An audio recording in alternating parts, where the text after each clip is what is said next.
안녕하십니까. 기사 포스트 공석입니다. 자, 2급 필기, 커말 2급 필기, 컴퓨터 일반 7번째 시간이 되겠습니다. 자, 지금까지 컴퓨터 일반을 여러분들의 눈높이에 맞도록 좀 쉬운 내용부터 해서 설명을 드렸습니다. 그래서 윈도우즈 7을 통해서 컴퓨터가 무엇인지 기본적인 개념들을 설명을 드렸고요. 자, 그 다음 이제 하드웨어라든지 소프트웨어 설명을 드렸고요. 자, 이제 통신 관련된 내용을 가지고 지금부터 설명을 드리겠습니다. 자, 목차 말씀드릴게요. 자, 이번 시간에 설명드릴 내용들이 그렇게 어렵진 않습니다. 강의 들으시고 바로 정리를 하셔야 돼요. 따로 시간을 내서 복습할 생각은 하지 마시고 강의로 정리를 하십시오. 자, 데이터 통신, 정보 통신. 자, 통신이라는 얘기가 나왔을 때 빠질 수 없는 얘기가 IP 주소가 되겠습니다. 여러분들 댁에 주소가 있어야만 우편물이 배달이 되듯이 컴퓨터하고 서로 연결을 해서 통신을 하려면은 그 컴퓨터의 위치를 나타내는 주소라는 게 있어야 돼요. 그것을 IP 주소라고 얘기를 하고요. 보통 이렇게 숫자로 만들어져 있습니다. 숫자로 만들어져 있고요. 근데 이 숫자가 사람이 기억하기는 좀 어렵습니다. 자, 그런데 컴퓨터는 기억하기 좀 쉬운 그런 형태가 되겠습니다. 그래서 사람이 좀 기억하기 쉬운 형태로 해서 도메인 주소를 보통 이용을 하죠. 이런 식으로. 그래서 IP 주소는 숫자 형태로 되어 있는 것을 IP 주소라고 얘기를 하고요. 도메인 네임, 그러니까 기사퍼스트닷컴이라는 도메인 네임은 사람이 좀 이해하기 쉬운 그런 형태가 되겠습니다. 자, 그다음 TCP/IP는요. 서로 다른 기종의 컴퓨터들이 서로 통신하기 위한 약속입니다. 약속. 자, 이런 TCP/IP를 서로 맞춰줘야만 서로 통신을 할 수가 있어요. 서로 다른 사람이 대화가 되려면은, 커뮤니케이션이 되려면은 같은 언어를 이용을 해야 되잖아요. 그죠? 마찬가지입니다. TCP/IP라는 약속, 규약을 지켜줘야만 통신을 할 수가 있는데요. 설명을 드리도록 하겠습니다. 자, 그리고 컴퓨터 바이러스, 그리고 해킹, 이런 용어들은, 여러분들이 평소에 많이 접했던 그런 용어들이 되겠습니다. 자, DDoS라는 용어는 수도 없이 많이 여러분들 들어보셨죠? 자, IP 주소 먼저 말씀드리겠습니다. 자, IP 주소는요, 인터넷에 연결된 모든 컴퓨터의 자원을 구분하기 위한 고유의 주소를 얘기를 하는 겁니다. 컴퓨터가 한 대만 있을 때는 IP 주소라는 것이 필요가 없죠. 자, 여러 대의 컴퓨터가 서로 연결이 되어 있을 때는 주소라는 개념이 필요하다는 얘기입니다. 자, 이게 컴퓨터가 이해하기 쉬운 형태고, 이것은 사람이 이해하기 쉬운 그런 형태가 되겠습니다. 자, IP 주소는요, 크게 두 가지 형식이 있습니다. 두 가지 형식. 지금 우리가 사용하고 있는 IP 주소 형식은요, IPv4라는 형식이 되겠습니다. 자, 그런데 IPv4는요, 총 비트가 32비트로 구성이 되어 있습니다. 자, 32비트로 되어 있다는 얘기는 무슨 얘기입니까? 자, 몇 가지 정보를 만들어낼 수가 있는 거예요. 몇 가지 IP 주소를 만들 수 있는 겁니까? 자, 이에 32승계의 IP 주소를 만들 수가 있어요. 예전에는 초창기에 인터넷이 만들어졌을 때는 이 정도만 IP가 있어도 웬만큼 다 연결을 해서 인터넷을 사용할 수 있었습니다. 자, 그렇지만 지금은 어떻습니까? 한 사람이 IP 하나로 됩니까? 아니죠. 댁에서도 사용을 하고, 회사에 와서도 사용을 하고, 학교에서도 사용을 하고, 자, 이 IP가 현재는 많이 부족한 그런 상태입니다. 그래서 만들어진 것이 IPv6라는 형식이 또 만들어졌어요. 자, 당연히 32비트에서 크기가 더 커져서요, 128비트로 구성이 되어 있습니다. 자, 먼저 IPv4부터 설명을 드리겠습니다. 자, IPv4는요, 총 32비트로 되어 있는데요, 네 부분으로 나뉘어져 있습니다. 자, 이렇게 네 부분으로 나뉘어져 있고요. 자, 그럼 네 부분으로 나뉘었다는 얘기는 한 부분이 8비트로 되어 있다는 얘기죠. 48이 32가 되니까. 그렇죠. 그래서 이렇게 8개의 비트로 해서 한 부분을 만들어내고 있습니다. 그럼 8개 비트라면은 2의 8승이 되기 때문에 정보의 가지수는 256이 되는 거죠. 자, 숫자로 표현한다라면은 0에서 255까지의 범위를 이 자리에서 표현을 할 수가 있는 겁니다. 자, 이것도 마찬가지, 이것도 마찬가지, 이것도 마찬가지예요. 그래서 여기 보시면은 211이라고 입력되어 있고 48, 178, 177이라고 되어 있잖아요. 자, 이 숫자들은 256 이상의 값을 가질 수는 없는 거예요. 그죠? 자, 8개의 비트로 되어 있기 때문에 그렇습니다. 수의 범위가 그 이상을 될 수가 없어요. 자, 그런데 컴퓨터 같은 경우에는 이진수를 이해를 하기 때문에 이렇게 표현을 하고 있고요. 사람은 이진수가 좀 이해하기 어렵고 10진수가 이해하기 쉽잖아요. 그죠? 그래서 10진수 형태로 해서 보통 IP 주소를 표현을 하고 있습니다. 현재 우리가 사용하고 있는 IP 주소 체계 형식은 IPv4가 되겠습니다. 보통 우리는 이렇게 IP 주소를 표현을 하고 있죠. 각 부분은 이렇게 점으로 해서 구분을 하고 있습니다. 자, 그러면 IPv4는 여러분들이 이해를 하실 거고, 자, IPv6는 어떻게 될까요? 자, 비교해서 차이점을 잘 알고 계셔야 됩니다. 자, 총 비트가 128비트로 되어 있고요. 그리고 8부분으로 나뉘어져 있습니다. 자, 8부분으로 나뉘어져 있어요. 자, 8부분으로 나뉘어져 있기 때문에 한 부분이 몇 개의 비트가 되겠습니까? 자, 당연히 16비트로 되어 있겠죠. 자, 16 곱하기 8은 128이 되는 겁니다. 자, 여기까지는 이해를 하시겠죠? 자, 그리고 각 부분은 4자리의 16진수로 표현하고 라고 되어 있습니다. 4자리의 16진수. 그러니까 여기 보시면은 이 4자리가 10진수로 2001을 뜻하는 것이 아닙니다. 자, 이게 10진수가 아니에요. 16진수입니다. 16진수. 그래서 2001이란 얘기예요. 0230 A, B, C, D. 자, 16진수는 0에서 9까지의 숫자고요. A, B, C, D, E, F까지의 알파벳을 이용을 하고 있습니다. 그래야만 16진수를 표현할 수가 있는 거죠. 그래서 알파벳이 이렇게 포함이 된 겁니다. 자, 16진수라는 것을 기억을 하셔야 되고요.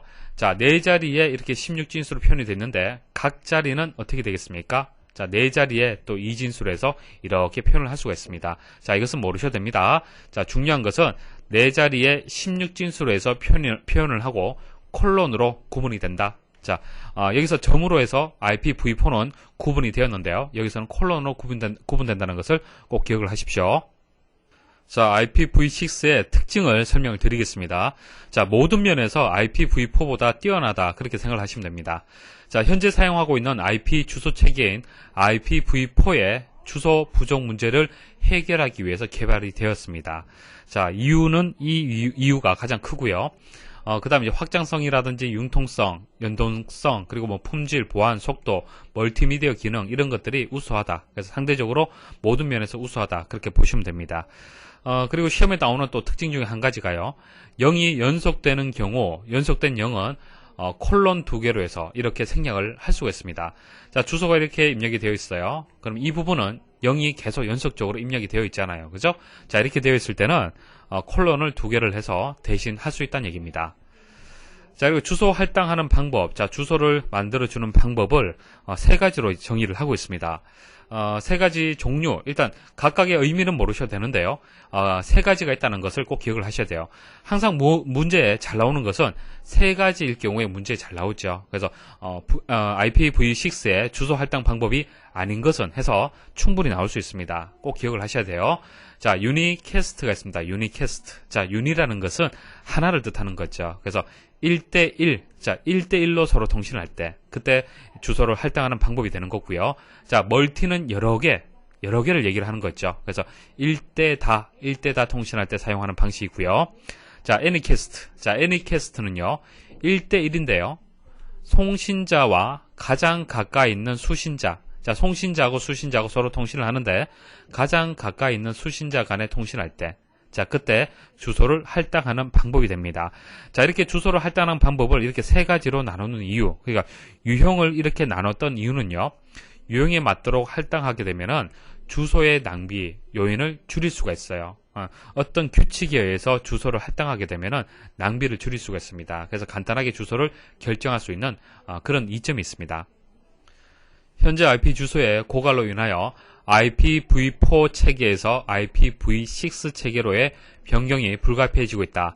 다음 중 IPv6에서 사용하는 주소의 비트수로 옳은 것은, 자, IPv4 같은 경우에는 32비트가 되는 겁니다. 자, 32비트를 4개의 부분으로 나뉘게 되면은 한 부분이 8비트로 구성이 되는 거고요. V6 같은 경우에는 128비트죠. 8개의 부분으로 나뉜다. 그렇게 말씀을 드렸습니다. 그래서 한 개의 자리가 16비트로 그렇게 만들어집니다.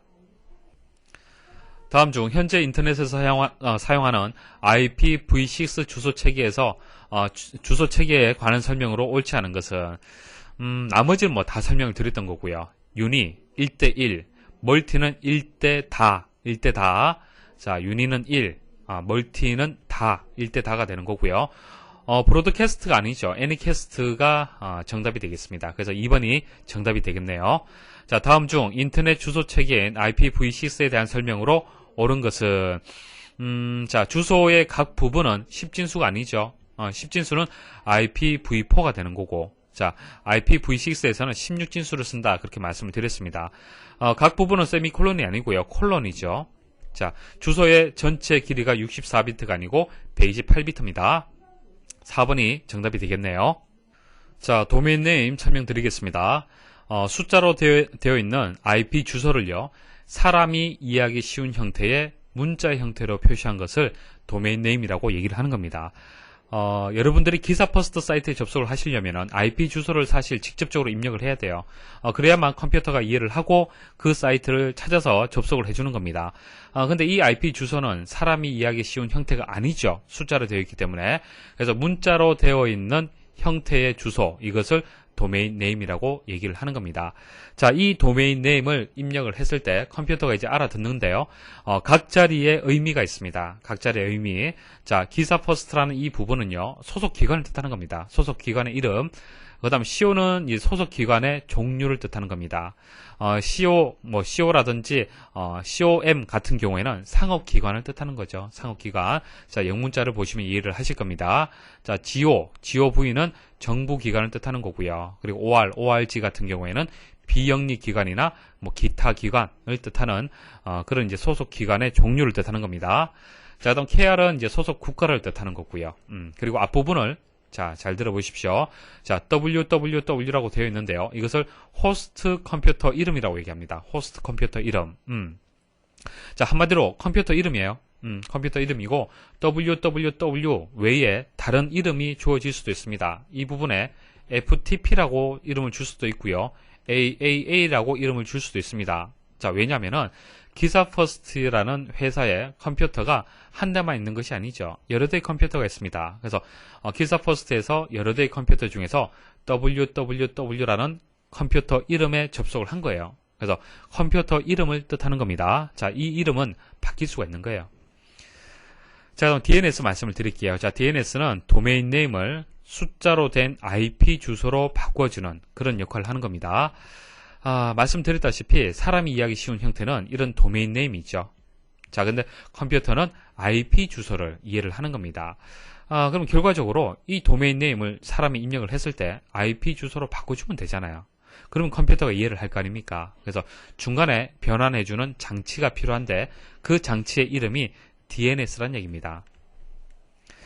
자, 그다음 DHCP. 자, DHCP의 D가 다이나믹의 약자입니다. 다이나믹, 동적, 유동 이런 의미가 있죠. 그래서 DHCP는요, 동적 IP 주소를 할당해 주는 거예요. 할당해 주는 기능. 그것을 DHCP라고 얘기를 하는데 예시를 들어서 설명을 드려보겠습니다.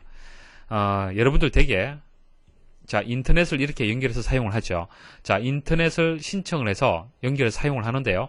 자, 인터넷을 이용한다는 얘기는 IP 주소를 할당을 받았다라고 볼 수가 있습니다. IP 주소. 자, 인터넷 회사로부터 해서 IP 주소를 할당을 받았는 거예요. 자, 그러면 그 IP 주소가요, 두 가지가 있는데요. 고정 IP가 있고요. 유동 IP, 그러니까 동적 IP가 있습니다. 두 가지가 있어요. 자, 여러분들이 할당받은 IP가 고정 IP일 수도 있고 유동 IP일 수도 있는데요. 대부분 유동 IP일 겁니다. 고정 IP는 회사라든지 어떤 연구기관이라든지 어떤 기업에서 주로 이제 고정 IP를 이용을 하고요. 각 개인 같은 경우에는 고정 IP가 특별히 필요가 없어요. 그래서 보통 이제 유동 IP로 할당을 해주는데요. 자, 왜 유동 IP로 해서 할당을 해주냐면은, 자, 인터넷 회사에서 가지고 있는 IP의 개수가 한정적이기 때문에 그렇습니다. 그렇게 많지가 않아요. 자, 만일 1000개라면은, 그리고 이 회사에서 가입을 해서 사용을 하고 있는, 이제 가입자 수가 만일 10,000명이다. 예를 들어서 10,000명이다. 그러면 1000개의 IP를 가지고 10,000명이 가입을 해서 인터넷을 쓰려면은 어떻게 해야 되겠습니까? 10,000대의 IP를 고정적으로 하나씩 다 부여를 할 수 있습니까? 없습니까? 당연히 못하죠. 10,000명 중에서 1,000명만 고정 IP를 줄 수가 있잖아요. 그렇죠? 그러면 안 된다는 얘기예요. 그렇게 하는 것이 아니고요. 이 10,000대의 컴퓨터 중에서 무조건 고정 IP를 하나씩 다 주는 것이 아니고요. IP를 아예 처음부터 안 줘요. 주지 않고요. 컴퓨터가 부팅이 되었을 때, 컴퓨터가 켜지게 되면은 IP를 하나 던져줘요. 자, 그리고 또 하나 컴퓨터가 부팅이 되었어요. 그럼 IP 하나 줍니다. 자, 이런 식으로 해서 부팅이 되었을 때 IP를 던져주는 방식이 유동 IP 방식이에요. 자, 왜 이렇게 주냐면은 만 대의 컴퓨터가 있지만은 이 만 대의 컴퓨터가 항상 인터넷을 사용하는 것은 아니죠. 여러분들 댁에 있는 컴퓨터 한번 생각을 해보십시오. 회사에 간다든지 학교에 갔을 때는 사용하지 않습니다. 그때는 IP가 필요 없어요. 그죠? 그래서 컴퓨터가 부팅이 되었을 때 IP를 부여하는 방식, 그게 유동 IP가 되는 겁니다. 왜? 오늘 그 부팅했을 때 IP 주소하고요. 내일 부팅했을 때 IP 주소는 바뀔 수가 있어요. 그죠? DHCP의 설정 상태에 따라서 같은 IP를 가질 수도 있지만은 다른 IP를 가질 수가 있습니다. 자, 그게 DHCP가 하는 역할입니다. 자, 컴퓨터에 IP 주소를 자동으로 할당을 해줘요. 그래서 클라이언트가 동쪽 IP 주소를 할당 받을 수 있게끔 해주는 기능, 그것을 DHCP라고 합니다. 자, 기출문제 설명드릴게요. 자, 다음 중 인터넷에서 사용하는 주소에 관한 설명으로 옳지 않은 것은 도메인 네임은 숫자로 된 IP 주소를 사람이 이해하기 쉬운 문자 형태로 표현한 것이다. 맞죠? KRLIC. 자, KRLIC은요, 도메인 네임을 관리하는 기관입니다. 도메인 네임이 중복돼서는 안 되잖아요. 그래서 관리하는 기관이 별도로 있습니다. 자, 여기서 부여하는 도메인 네임은 호스트명, 소속 기관명, 소속 기관의 종류점, 소속 국가 순으로 구성된다. 맞죠? 도메인 네임과 IP 주소는 전 세계에서 중복되지 않는 고유의 주소로 사용된다. 그래야만 충돌이 안 나죠. 자, IPv4 주소는 총 64비트, 아니죠. 32비트가 되겠습니다. 자, 다음 중 인터넷 설정에 사용되는 DNS의 역할에 관한 설명으로 옳은 것은, 자, DNS, 도메인 네임 시스템인데요. 도메인 네임을 숫자로 된 IP 주소로 해서 바꿔주는 그런 역할을 하는 겁니다. 3번이 정답이죠. 다음 중 인터넷과 관련하여 사람이 사용하는 도메인 네임을 컴퓨터가 인식할 수 있는 IP 주소로 바꾸어주는 것으로 옳은 것은, 정답은 이제 DNS가 정답이 되겠습니다. 부가적인 설명 조금 더 드려볼게요.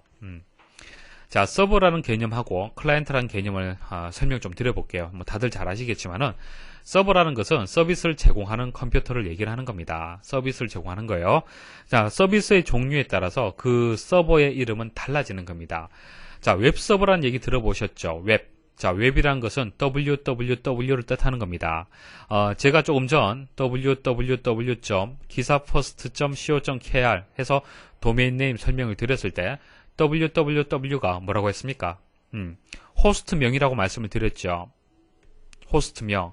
자, 컴퓨터가 여러 대가 있어요. 저희 회사에 여러 대가 있는데 이 www가 의미하는 것은 웹서버를 뜻하는 겁니다. 웹서버 이름이에요. 서버 이름, 컴퓨터 이름을 뜻하는 겁니다. 그래서 웹 서비스를 제공하는 컴퓨터, 그게 웹서버가 되는 거고요. DNS 서버라는 것은 DNS 기능을, 서비스를 제공하는 컴퓨터가 되는 겁니다. 자, 플록시 서버는요. 플록시 서버는 PC 사용자고요. 인터넷 사이에서 중개자 역할을 하는 건데요. 서버로 중개자 역할을 하는데 사용자가 방문했던 내용을 담고 있습니다. 그래서 좀 더 빠르게 인터넷 서핑을 할 수 있도록 도와주는 그런 서버가 플록시 서버예요. 여러분들이 서핑을 하다 보면은 서핑할 때 그때의 어떤 설정 값이라든지 어떤 정보들을 플록시 서버 가지고 있습니다. 그러면 다음에 다시 그 사이트에 접속을 했을 때는 플록시 서버에 가서 그 정보를 읽어오면은 좀 더 빠르겠죠. 그래서 여러분들 PC 있고 인터넷 어떤 특정 사이트 있을 때 중간에 플록시 서버를 두는 겁니다. 플록시 서버를 두게 되면은 여기 정보를 담아 두는 거예요.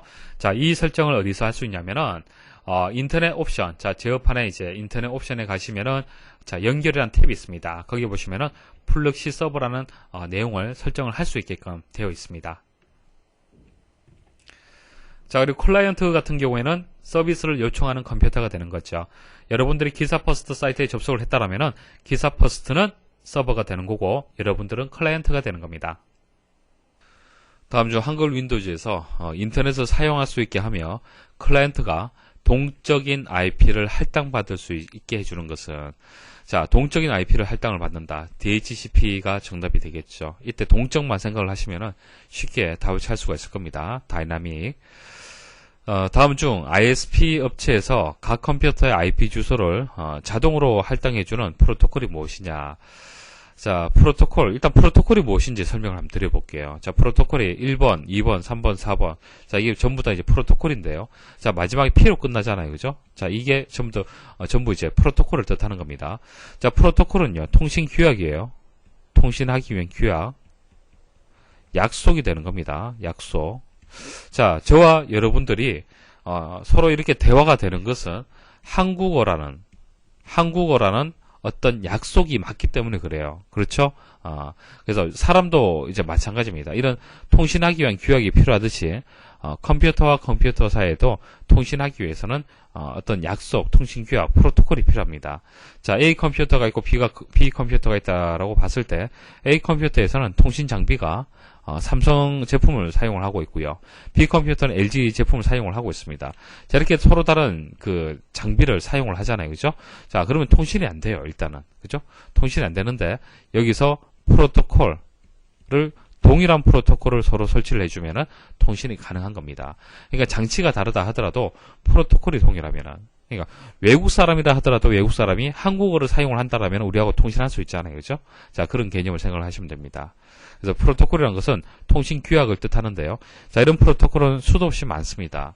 자, HTTP라는 것은요, 그러니까 www라는 서비스를 하기 위해서 필요로 하는 프로토콜이에요. 쉽게 말씀드리면 인터넷 할 수 있는 프로토콜이 되는 겁니다.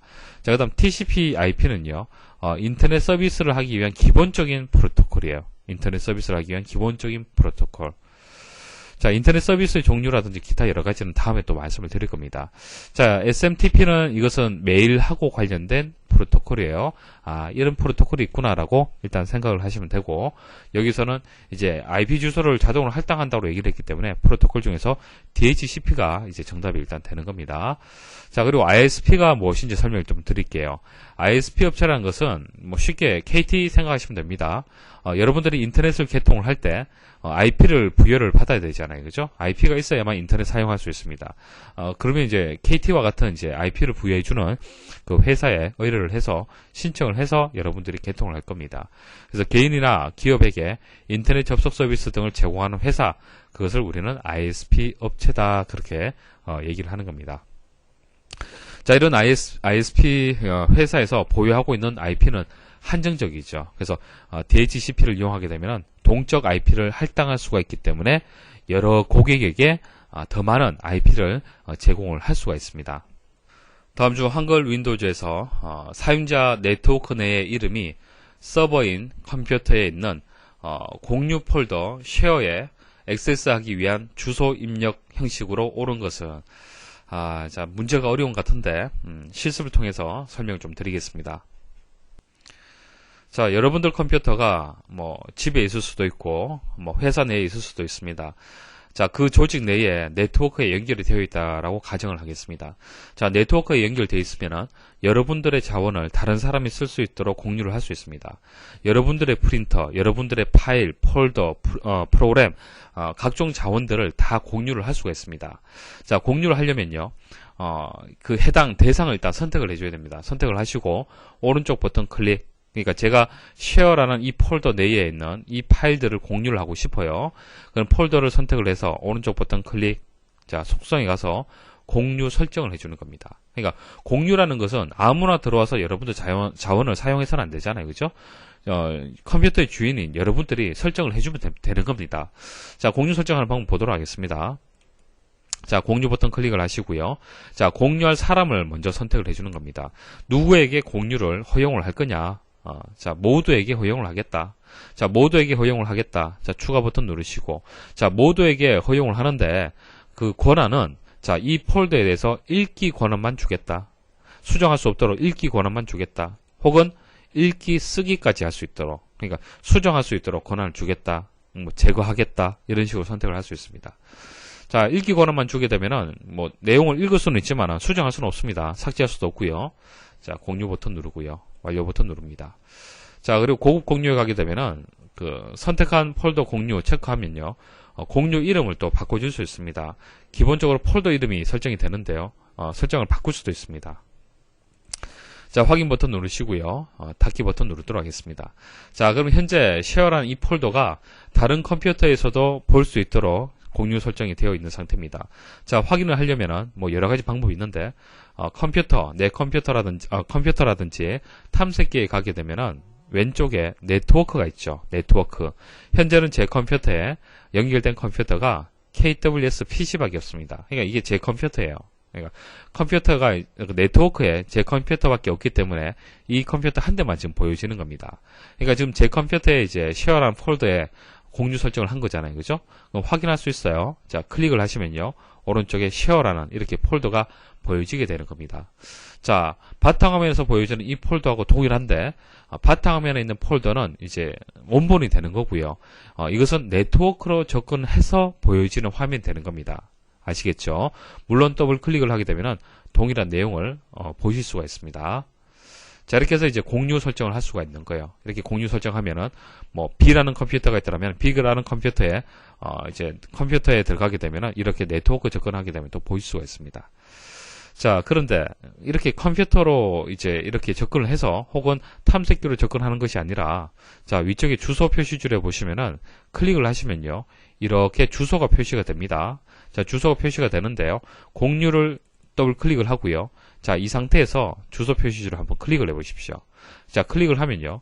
앞쪽에 원 표시 2개, 그 다음 KWS-PC, 이것은 컴퓨터 이름이 되는 겁니다. 자, 이 컴퓨터에서 자, 원 표시 또 나오죠. 쉐어라는 폴더, 자, 공유를 했다라는 그런 의미가 되는 거예요. 자, 이 문제에서 요구하는 것은 액세스를 하는데 주소 입력 형식이라는 얘기를 했습니다. 주소 입력 형식. 그래서 공유 폴더 경로의 형식, 주소 입력 형식을 여러분들이 알고 있어야만 이 문제를 해결할 수 있습니다. 일단 컴퓨터 명하고 공유 폴더가 들어가야 된다는 것은 여러분도 아시겠죠. 컴퓨터가 여러 대 있잖아요. 그죠? 자, 여러 대의 컴퓨터 중에서 자, 이 폴더를 공유를 했다. 그러면 첫 번째 찾아야 될 것은 일단 컴퓨터 명을 찾아야 됩니다. 이게 첫 번째죠. 그 다음 두 번째 폴더 명을 찾아야 됩니다. 그래서 첫 번째 들어온 것은 컴퓨터 명, 그 다음 두 번째는 공유 폴더 명 이렇게 들어가는 겁니다. 그래서 ww 서버 원 표시 2개 서버 원 표시 쉐어 이렇게 들어가는 겁니다. 이 문제에서는 컴퓨터 이름이 서버라고 얘기를 했고 공유 폴더는 쉐어라고 얘기를 했기 때문에 이제 3번이 정답이 되겠습니다. 한글 윈도우즈 7의 특징은 강력한 네트워크 기능 지원이다. 한글 윈도우즈 7에서 네트워크를 구성하는 이유로 가장 적절한 것은 자, 왜 여러분들 회사나 여러분들 댁에 뭐 컴퓨터들을 왜 연결을 해서 네트워크로 연결을 하는 겁니까? 가장 큰 이유가 뭐죠? 공유죠, 공유. 자, 데이터라든지 드라이브는 뭐 C 드라이브, 뭐 D 드라이브, 뭐 그리고 뭐 CD롬 드라이브 이런 것도 다 포함이 됩니다. 프로그램 그리고 주변 장치, 뭐 주변 장치라면은 프린터도 포함이 되겠죠. 자, 각종 이런 자원들을 공유하는 것이 가장 큰 이유예요. 다음 주 한글 윈도우즈 7에서 네트워크 공유에 대한 설명으로 가장 옳지 않은 것은 다른 사람들이 자신의 자료에 접근하여 사용할 수 있도록 설정해 놓은 것이다. 맞죠? 내 컴퓨터에 연결되어 있는 프린터를 다른 컴퓨터에서 사용할 수 있도록 프린터 공유가 가능하다. 가능하죠. 그래서 공유라는 것은 여러분들 자원들을 다 이제 공유를 할 수가 있습니다. 자, 공유된 폴더에 저장된 파일을 삭제하거나 변경하지 못하게 설정할 수 있다. 좀 전 말씀을 드렸죠. 권한 설정 가능해요. 읽기만 줄 수도 있고 읽기 쓰기를 같이 줄 수도 있습니다. 읽기만 주게 되면 수정 못해요. 삭제도 안됩니다. 그리고 2번 문서, 비디오, 소리, 그림 등의 데이터는 공유할 수 있지만 프로그램은 실행할 수 없다. 아닙니다. 프로그램도 같이 공유할 수 있습니다. 프로그램도 공유 가능하고 주변 장치도 공유 가능합니다. 그래서 여기서는 가장 옳지 않은 것을 찾아라고 했기 때문에 2번이 정답이 되겠습니다. 자, 지금부터 이제 TCP/IP 설명을 드릴게요. TCP/IP는 여러분들이 인터넷을 하려면은 IP가 있어야만 인터넷 설정할 수 있죠. 자, 이와 관련된 프로토콜이 TCP/IP입니다. 그러니까 인터넷을 하기 위한 가장 기본적인 프로토콜이 TCP/IP가 되는 겁니다. 그래서 TCP/IP와 관련된 내용이 출제가 되고요. TCP/IP와 관련된 내용을 확인을 하려면은 제어판에서 네트워크 및 공유 센터에 접근을 해야 됩니다. 자, 네트워크 및 공유 센터에서는 현재 설정되어 있는 기본 네트워크 정보를 확인하거나 설정 상태를 이제 변경을 할 수가 있어요. 그래서 네트워크에 가서 제어판에 가서 네트워크 및 공유 센터를 클릭을 하게 되면은 이와 같은 화면을 보실 수가 있고요. 여기서 어댑터 설정 변경을 클릭을 합니다. 자, 클릭을 하게 되면은 자, 이와 같은 화면을 이제 연결해서 보실 수가 있습니다. 자, 일단 제어판에 가서 네트워크 및 공유 센터로 이동을 합니다. 자, 어댑터 설정 변경으로 이동을 합니다.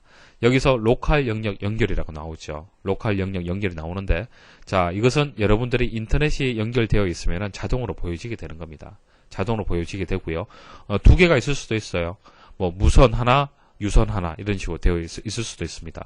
자, 이것은 지금 현재 유선 로컬 영역 연결이 되는 겁니다. 자, 오른쪽 버튼 클릭을 하고요. 속성으로 이동을 합니다. 자, 속성으로 이동하게 되면 로컬 영역 연결 속성 창이 나오는데요. 여기서부터 설명을 잘 들으셔야 돼요. 자, 어댑터 설정 변경에서 할 수 있는 일이 네트워크 연결 상태를 확인하고 네트워크 사용 여부를 설정할 수가 있고요. 네트워크 이름 변경 등 네트워크 설정에 대한 전반적인 정보를 확인하거나 변경할 수 있습니다. 그러니까 인터넷 관련해서 설정하는 것은 여기서 설정을 하는 거예요. 자, 그리고 네트워크 어댑터를 이제 설치를 하면, 그러니까 여기서 어댑터라는 것은 랜카드를 뜻하는 겁니다. 랜카드를 뜻하는 거고요. 설치를 하면요, 윈도우즈는 자동으로 로컬 영역 연결을 자동으로 만듭니다. 여러분들이 만드는 것이 아니고. 그 로컬 영역 연결해서 바로가기 메뉴에서 조금 전 속성 클릭을 해서 아래와 같은 화면을 제가 보여드렸습니다. 자, 여기서 중요한 것들 말씀을 좀 드릴게요. 먼저, 자, 연결에 사용할 장치, 이게 뭐냐면은, 금방 말씀드렸다시피 랜카드 모델이 되는 겁니다. 랜카드. 자, 랜카드가 어떤 것이 설치가 되어 있는지 확인을 할 수가 있습니다. 그래서 구성 버튼 클릭을 하게 되면은 연결에 사용할 장치를 구성을 할 수가 있습니다. 자, 그리고 각종 항목들이 이렇게 설치가 됩니다. 이런 항목들은 인터넷을 하기 위해서 필요로 하는 그런 항목들이 되는 겁니다. 그 중에서 시험에 나온 것만 말씀을 드리면요. 마이크로소프트 네트워크용 클라이언트라는 것이 있습니다. 자, 일단 클라이언트, 서버 차이점 아셔야 됩니다. 서버가 있고 클라이언트가 있습니다. 서버는 기사 퍼스트 사이트를 생각하시면 되고 클라이언트는 여러분들 생각하시면 됩니다. 자, 회원. 자, 회원은 기사 퍼스트 사이트에 들어가서 동영상이라든지 각종 서비스를 제공을 받죠. 그래서 서비스를 제공받는 컴퓨터를 클라이언트라고 얘기를 하고요. 서비스를 제공하는 것을 서버라고 얘기를 하는 겁니다. 자, 그래서 여기서 클라이언트라는 것이 설치가 됐다는 것은 무슨 얘기입니까? 다른 마이크로 윈도우즈 시스템과 서버에 연결하기 위해서 필요하다는 얘기예요. 서버에 연결하기 위해서 클라이언트라는 이 항목이 필요하다는 얘기입니다. 자, 이렇게 해서 자, 이 항목이 있으면은 서버에 연결할 수 있고요. 파일과 프린터를 공유를 할 수가 있는 거예요. 그러니까 서버에 있는 그 파일이나 프린터를 이제 공유해서 이용을 할 수가 있는 겁니다. 자, 시험에 나온 적이 있기 때문에 기억을 하셔야 되고요. 자, 그 다음 여기 TCP 인터넷 프로토콜 버전이 6버전이 있고 4버전이 있습니다. TCP/IP v6, TCP/IP v4 이렇게 해서 두 개의 이제 버전이 있습니다. 여기서 TCP/IP v4를 선택을 하고 속성 버튼 누르게 되면은 해당 속성 창이 보여지게 됩니다. 자, 해당 속성 창에서 이제 TCP/IP와 관련된 설정을 하실 수가 있습니다. 자, TCP/IP라는 것은 서로 다른 기종의 컴퓨터들이 데이터를 주고받을 수 있도록 하는 인터넷 표준 프로토콜이에요. 그러니까 모든 컴퓨터에는 TCP/IP 프로토콜이 다 설치가 되어 있다고 보시면 됩니다. 자, TCP/IP 이제 속성 창에 보시면은 자동으로 IP 주소 받기라는 게 있습니다. 자, DHCP라는 기능을 이용하게 되면은 IP를 여러분들 자동으로 받을 수가 있고요. 혹시 여러분들 실 IP, 고정 IP가 있다라면은 다음 IP 주소 사용을 이제 선택을 해서 이제 IP 주소를 직접 이렇게 입력을 하시면 돼요. IP 주소가 있다라면은. 근데 대부분 여러분들 댁에서 사용하는 컴퓨터들은 자, 이 부분이 체크가 되어 있을 겁니다. 왜냐하면은 ISP 업체에서 DHCP를 이용을 해서 이제 자동으로 이제 유동 IP를 할당을 하기 때문에 그래요. 그래서 유동 IP를 사용할 때는 이 부분이 체크가 되어 있을 거고요.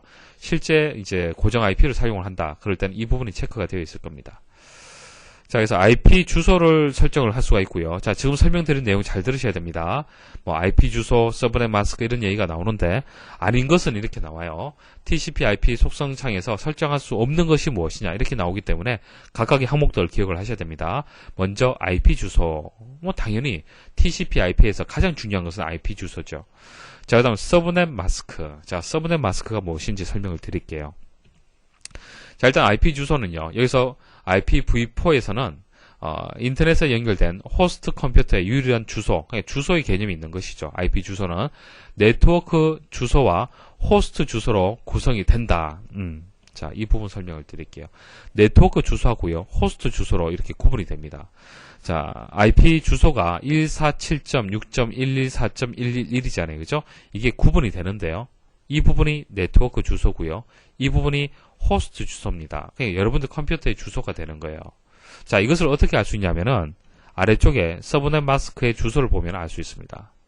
자, 255.25.25.0이죠. 그러니까 255.0 구분되는 이 부분이 앞부분은 네트워크 주소가 되고요. 뒷부분은 호스트 주소, 컴퓨터의 주소가 되는 겁니다. 그러니까 여러분들 회사에 서브넷 마스크가 이렇게 설정이 되어 있잖아요. 그죠? 이렇게 설정이 되어 있다라면은 여러분들 회사에 있는 컴퓨터는 네트워크 주소는요, 바뀌지 않습니다. 이건 고정이에요, 고정. 자, 뒷부분요, 바뀝니다. 1에서부터 해서 바뀝니다. 1, 2, 3, 4, 5, 6 이런 식으로 바뀝니다. 컴퓨터마다 다 다른 거예요. 그래서 앞부분, 고정되는 부분이 이제 네트워크 주소가 되는 거예요. 그 해당 네트워크에 있는 주소가 되는 거고, 여러 대의 컴퓨터들이 다 이제 연결이 되어 있으면은 여기서 147.6.114.1, 그 다음 2, 3, 4, 5 이런 식으로 주소를 부여를 해주는 겁니다. 그래서 네트워크가 이제 주소가 어떻게 되는지 확인을 하려면은 서브넷 마스크를 이제 확인을 하면 되겠죠. 그래서 IP 주소에 네트워크 주소와 호스트 주소를 구별하기 위해 사용하는 주소, 그게 서브넷 마스크가 되는 겁니다. 네트워크 식별을 할 수 있는 이제 요소가 되는 것이죠. 자, 그리고 기본 게이트웨이. 게이트웨이는 이제 출입구 역할을 하는 겁니다. 자, A라는 네트워크가 있고, 자, B라는 네트워크가 있습니다. 자, A의 네트워크에서 대문 역할을 하는 이제 컴퓨터가 있습니다. 그리고 B도 마찬가지예요. 대문 역할을 하는 이제 컴퓨터가 있습니다. 이때 이 IP들을 게이트웨이라고 하는 거예요. 그래서 여기서 컴퓨터가 이렇게 이 B의 망에 접속을 하려면은 이렇게 이것을 통해서 이렇게 접속을 해서 이렇게 다른 컴퓨터에 접속을 하는 겁니다. 그래서 문 역할을 하는 것을 게이트웨이라고 하는 거예요. 게이트웨이. 그래서 보통 게이트웨이는요, 네트워크 주소의 1번, 숫자 1번이 게이트웨이가 되는 겁니다. 1번. 여기도 1번. 가장 대표가 되겠죠. 그래서 네트워크 주소에서 1번이 기본 게이트웨이로 보통 설정을 합니다. 자, DNS 서버 주소. DNS 서버 주소도 필요하겠죠. 물론 자동으로 이제 할당 받을 수도 있고 직접 선택을 할 수도 있습니다.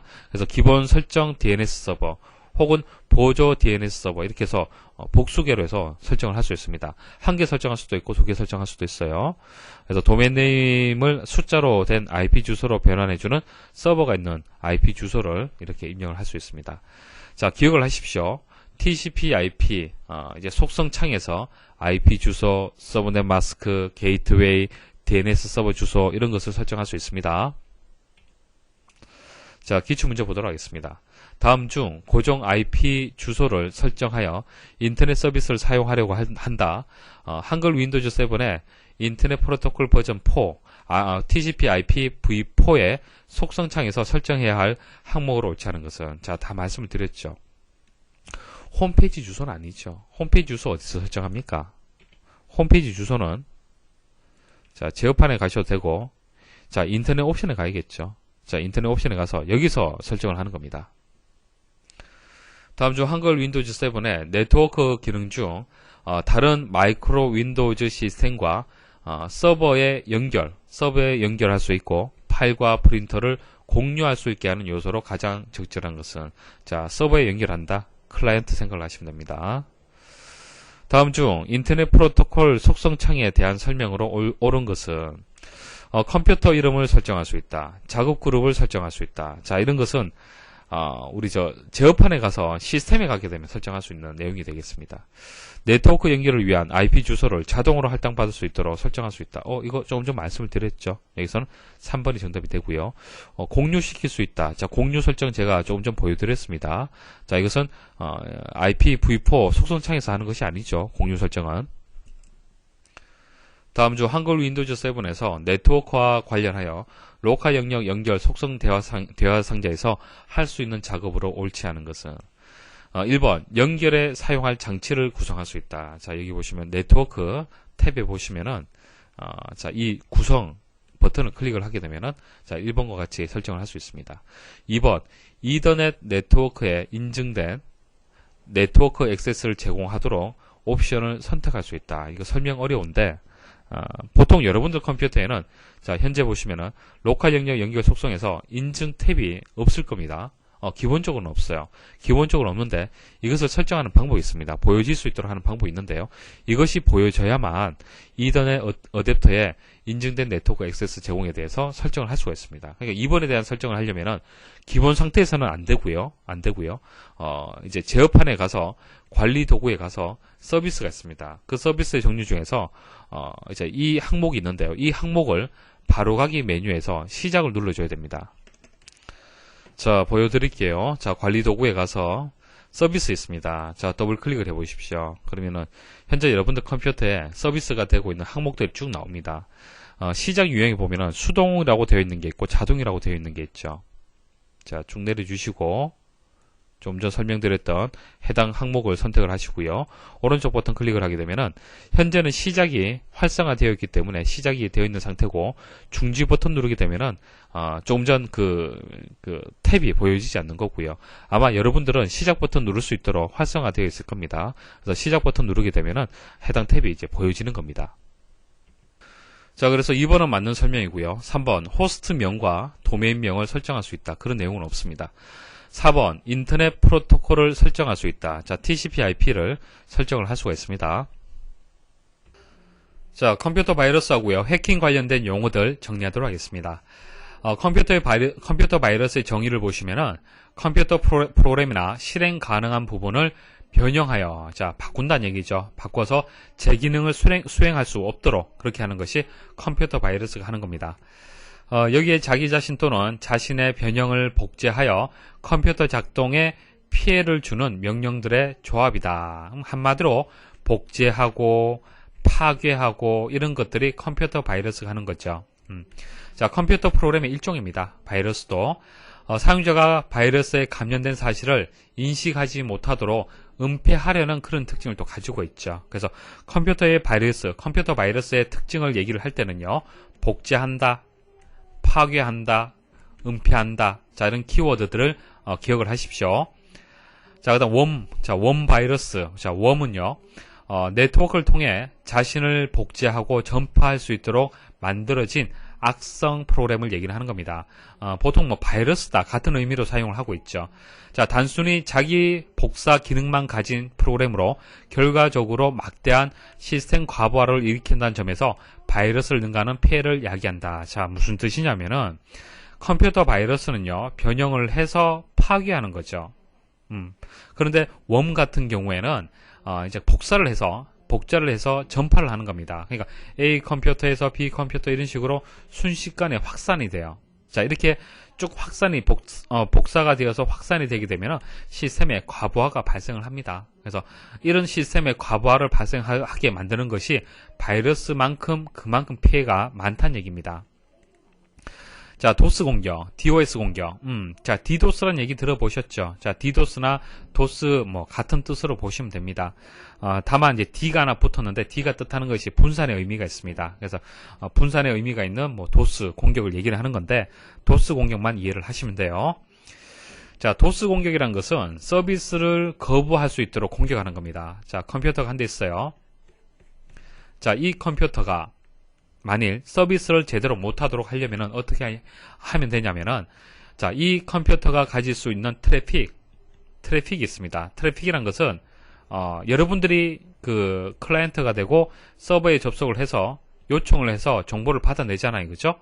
자, 정보를 요청하고 정보를 받아냅니다. 그런데 이게 만일 한 건이다. 그러면은 또 다른 사람이 또 정보를 요청하고 또 받아내고 하겠죠. 이게 또 두 건이 되는 거예요. 그러면 이 건수가 한정이 있습니다. 한계가 있습니다. 이것을 트래픽이라고 얘기를 하는 거예요. 트래픽. 그러니까 트래픽은 분명히 한계가 있습니다. 그러니까 이 서버가 감당할 수 있는 부분이 있는데 그 감당할 수 있는 트래픽을 초과했을 때는 다운이 됩니다. 더 이상 서비스가 안 돼요. 자, 이 원리를 이용을 해서 해킹하는 방식이 도스 공격이에요. 도스 공격. 그래서 서비스가 더 이상 안 되도록 공격하는 겁니다. 자, 여러 대의 장비를 이용하여 대량의 데이터를 특정한 서버에 집중적으로 전송함으로써 서버의 정상적인 기능을 방해하는 것이다. 그러니까 트래픽만큼의 데이터를 보내버리는 겁니다. 자, 스푸핑은요, 속임수의 의미가 있습니다. 속임수, 골탕 먹이다, 위장하다, 자, 그런 뜻이 있습니다. 그래서 뭐 해커가 악용하고자 하는 호스트의 IP 주소나 이메일 주소를 위장해 이를 통해 해킹을 하는 거다. 그러니까 속이는 거예요. 마치 여러분들한테 기사 포스트 사이트를 좀 이제 모방해서 다른 사이트를 만들어서 그 사이트로 오게끔 위장하는 거. 자, 그런 것들을 스푸핑이라고 얘기를 하는 겁니다. 스니퍼는 전송되고 있는 정보를 상대방 모르게 가로채기 하는 겁니다. 훔쳐내는 거죠. 트랩도어는 보통 우리 백도어라고 얘기를 합니다. 백도어. 시스템 보안이 제거된 비밀 통로예요. 비밀 통로. 서비스 기술자나 유지보수 프로그램 작성자의 액세스 편의를 위해 시스템 설계자가 고의로 만들어 놓은 시스템의 보안 구멍이다. 이렇게 정의를 하는데, 쉽게 말씀드리면은, 자, 시스템을 하나 만들었잖아요. 그죠? 자, 이 시스템을 정상적으로 이용을 하려면은 여러 가지 단계의 인증 절차를 거쳐서 이 시스템을 이용을 해야 됩니다. 이것은 정상적인 방법이고요. 자, 이 시스템을 개발한 사람이, 자, 이런 인증 절차 없이도 뒤로 몰래 접근을 해서 내부를 수정할 수 있도록 미리 만들어 둔 그런 이제 문이 있어요. 그것을 백도어, 트랩도어라고 얘기를 하는데요. 자, 이 구멍 때문에 이 구멍을 통해서 해킹을 할 수 있다는 얘기예요. 자, 그 다음 스팸메일은 여러분 다 아실 겁니다. 뭐 정크메일, 뭐 벌크메일, 뭐 같은 뜻이고요. 한마디로 쓰레기, 그럼 필요 없는 것들이죠. 필요 없는 정보를 일방적으로 보내는 행위를 얘기를 하는 겁니다. 자, 수신인이 원하지 않는 메시지나 정보를 일방적으로 보내는 행위를 얘기를 하는 겁니다. 메일을 통해서. 자, 다량의 메일을 발송하여 시스템이나 네트워크를 마비시킬 정도로 심각하기도 하고요. 단순히 바이러스가 들어있는 메일을 의미하는 것은 아닙니다. 자, 바이러스가 들어있는 메일이 스팸 메일이 아니고요. 쓸데없는 것을 다량으로 해서 전송을 할 때 그것을 스팸 메일이라고 얘기를 하는 겁니다. 자, 기출문제 설명드릴게요. 자, 다음 중 컴퓨터 바이러스나 웜이 가지고 있는 특징으로 옳지 않은 것은, 자, 읽어보시면 답이 나올 겁니다. 자, 바이러스하고 웜하고 치료 기능하고는 전혀 상관이 없죠. 자, 다음에 해킹 유형 중에서 여러 대의 장비를 이용하여 대량의 데이터를 특정한 서버에 집중적으로 전송함으로써 서버의 정상적인 기능을 방해하는 것. 자, 이게 도스가 되는 거예요. 도스 공격. 자, 다음 중 전자우편과 관련하여 스팸에 관한 설명으로 옳은 것은, 자, 스팸. 자, 바이러스를 유포시키는 행위다. 자, 바이러스하고 직접적인 관계는 없습니다. 자, 수신인이 원하지 않는 메시지나 정보를 일방적으로 보내는 행위죠. 다른 사용자의 개인 정보를 허락 없이 가져가는 행위, 고의로 컴퓨터 파일상의 데이터를 파괴시키는 행위, 이런 것들은 스팸하고 직접적인 관계는 없습니다. 다음 중 스팸 메일에 관한 설명으로 옳지 않은 것은, 원하지 않거나 불필요한 수신 메일을 의미한다. 맞고요. 스팸 메일은 정크 메일, 벌크 메일이라고도 한다. 다량의 메일을 발송하여 시스템이나 네트워크를 마비시킬 정도로 심각하기도 하다. 자, 바이러스가 들어있는 메일을 의미한다. 아니죠. 바이러스하고는 스팸 메일하고는 상관이 없습니다. 다음 중 컴퓨터 범죄 예방에 대한 설명으로 옳지 않은 것은, 자, 컴퓨터 범죄를 예방하려면은 어떻게 해야겠습니까? 자, 가장 기본적인 것은 여러분들이 사용하고 있는 암호나 패스워드를 좀 복잡하게 만드는 거죠. 그래서 알파벳이라든지 숫자라든지 특수문자를 이용을 해서, 자, 이런 것을 섞어서 자주 변경하게 되면은 가장 기본적인 컴퓨터의 범죄를 예방하는 방법이 될 겁니다. 근데 1번에 보시면요. 해킹 방지를 위해 패스워드는 가급적 변경하지 않는다라고 했는데 1번이 틀린 답이 되겠네요. 그죠?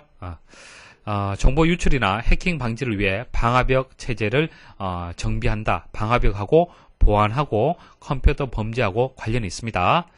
자, 암호는 가급적이면 알파벳과 숫자, 특수 문자를 섞어서 만든다. 맞죠? 지속적인 해킹 감시 및 접근 통제 도구를 개발한다. 그러니까 도구라는 것은 프로그램이다. 그렇게 생각을 하시면 됩니다. 그래서 이런 것을 방지할 수 있는 프로그램을 개발하는 것도 맞죠. 자, 컴퓨터 사용 시 발생할 수 있는 바이러스 예방에 관한 방법으로 옳지 않은 것은, 자, 읽어보시면 답이 나올 겁니다. 방화벽은 관련이 있고요. 의심이 가는 메일은 열지 않고 삭제하는 것이 맞죠. 백신 프로그램은 최신 버전 당연합니다. 자, 정기적으로 디스크 정리를 수행을 한다. 디스크 정리하고 바이러스하고는 상관이 없죠. 디스크 정리는 말 그대로 디스크에 불필요한 파일들을 삭제하는 겁니다. 자, 바이러스는 백신 프로그램을 이용해서 이제 삭제를 해야 되는 거죠. 자, 다음 중 컴퓨터 바이러스의 예방법으로 가장 거리가 먼 것은 최신 버전의 백신 프로그램을 사용한다. 맞고요. 다운로드 받은 파일은 작업에 사용하기 전에 바이러스 검사 후 사용한다. 맞습니다. 네트워크 공유 폴더에 있는 파일은 읽기 전용으로 지정한다. 이게 무슨 뜻이죠? 자, 공유된 폴더를 읽기 전용이 아니라 쓰기까지 가능하도록 설정하게 되면은 바이러스가 감염이 될 수 있다는 얘기입니다. 자, 읽기 전용한다라면은 그 파일을 변경할 수 없는 거죠. 전자우편에 첨부된 파일은 다른 이름으로 저장하고 사용한다. 자, 첨부된 파일이 A라는 이름이다. 이것을 B라고 이름을 바꾼다고 해서 바이러스 내용이 바뀌겠습니까? 그거하고 상관이 없죠. 자, 통신과 관련된 첫 번째 시간 강의 잘 들으셨습니까? 자, 이제 컴퓨터 일반도 거의 이제 마지막 막바지 단계에 들어왔습니다. 조금만 더 힘내시고요. 이번 시간에도 강의 들으신다고 수고 많이 하셨습니다.